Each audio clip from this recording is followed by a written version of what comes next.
Qadrli do'stlar, bugungi videomizda sizlarga e'tiboringizga 39-kollejning orqa tarafida Raysenterda 4 qavatli binomizning yangi qurilgan 3-qavatida 2 xona kvartira kuzatib o'tamiz. Ishlarning eshiklardan mustahkam qilishdan ko'rilgan. Bismillah xonadonimizga kiramiz. Keng koridor, yegani avboydan chiqqan, ishlar MDF ishlardan.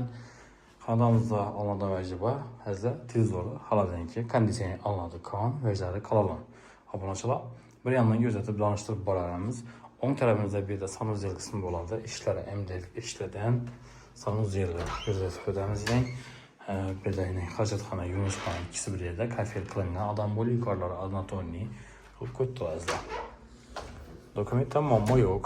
Zo'r meslar bog'cha maktab yoki bedina ovqatlanish sharoitlarini qilganlar. Kir mashinkalarda qalinib ketadi. Gaz plitalari, qalblar mo'ykasi, Airfield firmani duxontorni kotyollar azda. Место положенияsi yaxshi, yangi dom.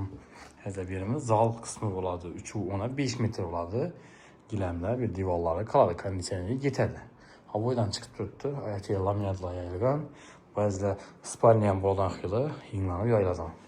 Aynalar plastik romandan jaluzlari bor. Obunachilar bu tarafda spalnisi joylashgan. Birimiz 2.60 uzunasi 5 metrlik bo'ladi. Bir ham havodan chiqqan spalnilari polnik qoladi shkaflari. Registrlarni zo'rindan qo'yganlar. Bu tarafda TV zonasi. Hurmatli vatandoshlar, xonadonimizning alternativ seksiyalari Urganch tumanida Raysenterda 39-kollejning orqa tarafida 4 qavatli yangi qurilgan binomizning 3-qavatida 2 xona kvartira bo'ladi. Narxi 400 million so'm. Kelishadigan yeri bor. Kelib ustida savdosini qilib olasizlar, kimdir do'yadan bo'lsa. Yan tarafida bog'cha ismi, maktab ismi bor. Marshrutlar o'tib turibdi.